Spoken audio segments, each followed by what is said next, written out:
उत्तर प्रदेश में आप इस वक्त बड़ी हलचल देख रहे होंगे। कांग्रेस और समाजवादी पार्टी खासकर मुस्लिम वोटों को लेकर या मुस्लिम आबादी को लेकर एक दूसरे पर बड़े हमले कर रहे हैं। इमरान मसूद जो कि कांग्रेस के नेता हैं, सहारनपुर से सांसद हैं, प्रियंका गांधी के बड़े फेवरेट है। माना जाता है कि इमरान मसूद जो हैं वो प्रियंका गांधी वाली लॉबी के हैं, ना कि राहुल गांधी वाली लॉबी। अब इसमें कोई बहुत ज्यादा अंतर तो नहीं है, पर ऐसा माना जाता है। इमरान मसूद कह रहे हैं कि भाई पीडीए में अल्पसंख्यक तो है ही नहीं, समाजवादी पार्टी को दरी बिछाने वाला मुसलमान चाहिए। और समाजवादी पार्टी ने किया क्या मुसलमानों के लिए? आजम खान पर चुप रहे, वक्फ बिल पर चुप रहे, कादिर राणा पर चुप रहे। इस तरह की कई मिसालें इमरान मसूद ने दी हैं और तीखा हमला किया है समाजवादी पार्टी पर। अब मैं आपको अतीत का वो पन्ना पलटता हूं जब समाजवादी पार्टी ने कांग्रेस से मुस्लिम वोट छीन लिया यूपी में। भाई समाजवादी पार्टी कब बनी? 1992 में मुलायम सिंह यादव ने समाजवादी पार्टी बनाई और उससे पहले तो कांग्रेस ही थी। फिर अचानक ऐसा क्या हो गया कि जो मुस्लिम वोट बैंक है वो कांग्रेस से शिफ्ट हो गया समाजवादी पार्टी में। इनफैक्ट आज भी उत्तर प्रदेश के अंदर आप चुनाव करा लीजिए, मुसलमानों की पहली पसंद समाजवादी पार्टी है, क्योंकि यूपी में बीजेपी के बाद जो सबसे बड़ी पॉलिटिकल फोर्स है उसका नाम है समाजवादी पार्टी।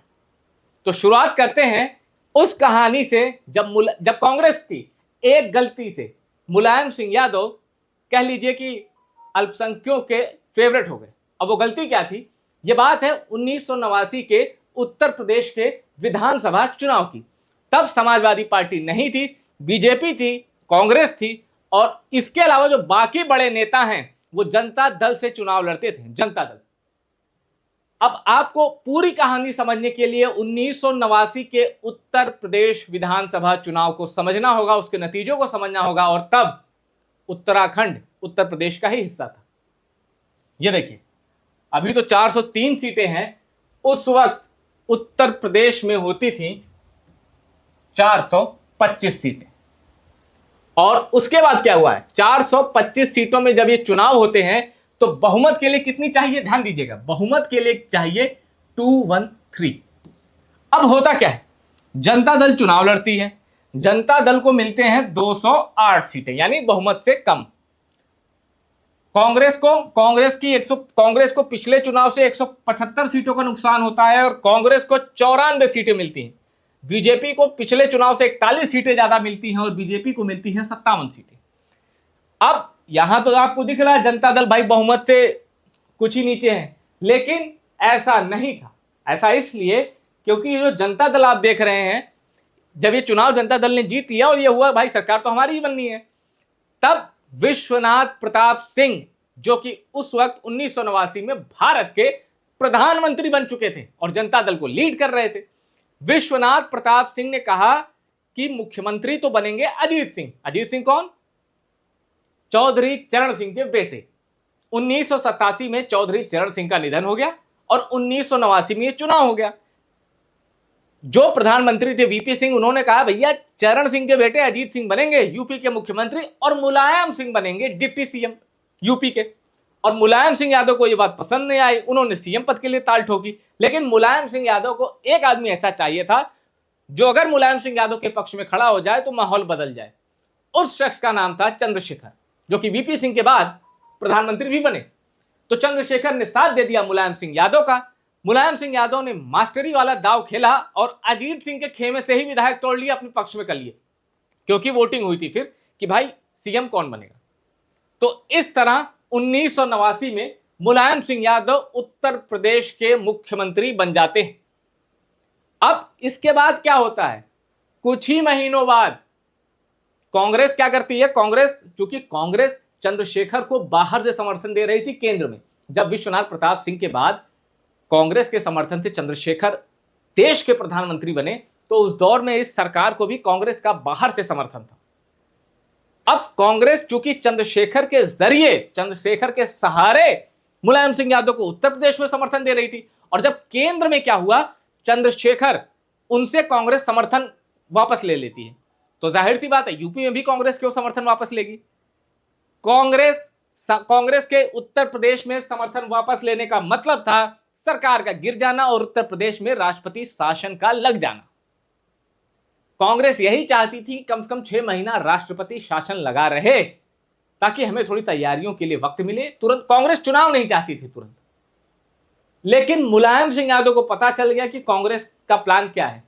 वो सीधे पहुंच गए गवर्नर के पास और कहा मैं इस्तीफा देता हूं। अब गवर्नर क्या करना था, गवर्नर का ठीक है आपका इस्तीफा मंजूर है और आप कार्यवाहक मुख्यमंत्री बने रहिए। अब यहां हुआ क्या कि राष्ट्रपति शासन नहीं लगा। मुलायम सिंह यादव का यह मास्टर स्ट्रोक था। और जब कांग्रेस समर्थन दे रही थी मुलायम सिंह यादव को इसी चुनाव में, तब उस वक्त कांग्रेस की जो उत्तर प्रदेश की जो अध्यक्ष थी, मेरे ख्याल से एक महिला थी, वाजपेयी उनका टाइटल था, मैं नाम भूल रहा हूं, और एक नेता थे बलराम सिंह यादव जो मुलायम सिंह के कट्टर विरोधी थे। इन दोनों कांग्रेसी नेताओं ने राजीव गांधी को सलाह दी थी कि मुलायम सिंह यादव को समर्थन मत दीजिए, अगर ये सीएम बन गए तो फिर हो सकता है कि हमसे अल्पसंख्यक वोट छिटक जाए। तब राजीव गांधी ने ध्यान नहीं दिया था, तब राजीव गांधी ने इस सलाह पर ध्यान नहीं दिया। और हुआ क्या, मुलायम सिंह यादव ने इसके बाद 90 के दशक में फिर, जब 89 में तो बने ही, 90 के दशक में मुलायम सिंह यादव फिर सीएम बने। और उसके बाद आपने देखा अयोध्या में गोलियां चली, उसके बाद मुलायम सिंह यादव सेकुलरिज्म के चैंपियन बने और एक तरफा मुस्लिम वोट मुलायम सिंह यादव को पड़ने लगा। बीजेपी तो यहां तक कहती थी, मुल्ला मुलायम नाम की संज्ञा देती थी मुलायम सिंह यादव को।